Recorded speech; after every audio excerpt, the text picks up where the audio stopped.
Hey guys, Mirza here with Casa Shares. You might be wondering what is Casa Shares home buying process? How do we curate these properties?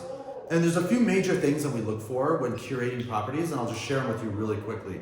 Let's say you were wanting to invest in a home that you wanted to turn into a rental, right? And you're just doing it by yourself. Outside of our app, what would you be looking for? Well, the first thing you'd be looking for is probably new or newer properties. Because when you buy a property that is new or newer, you're gonna have a lot less costs of maintenance and issues that are gonna arise. And it allows you to really get a better cash flow, which brings me to the second piece, which is cash flow. We are looking for properties that are gonna have a good combination of two things. The first is gonna be cash flow, okay? And the second is gonna be fast growing areas. So we're not only trying to optimize for cash flow, nor are we only trying to optimize for capital gains in the end. If we were trying to optimize purely for cash flow, we would probably be buying homes in less desirable areas where the cap rates are like super high because it's not a desirable area, right? But you're getting a good return, but your house is probably not going to go up in value that much. So what we focus on are areas that are growing and that are very good areas where people are going to want to raise their kids or rent it to put their kids in the schools there.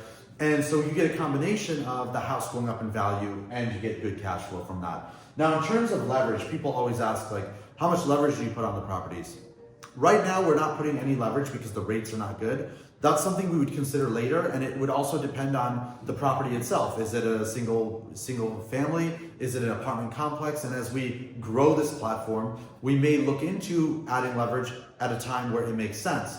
But if we were to add leverage right now, it wouldn't make sense because it would just completely crush our cash flow, and we want to make sure that we're able to pay out dividends on a quarterly basis to our investors. So right now, we are focused on that, cash flow in growing areas, and really focused on new or newer properties that are showing the most potential for these benefits to flow through to our investors. So that's a little bit about how we pick our homes, and that's our process around doing so. If you haven't started investing or if you have any questions at all, click the link below to our email. You can definitely reach out, ask us any questions, or you could use our app or our web version of Casa Shares to start investing. See you soon.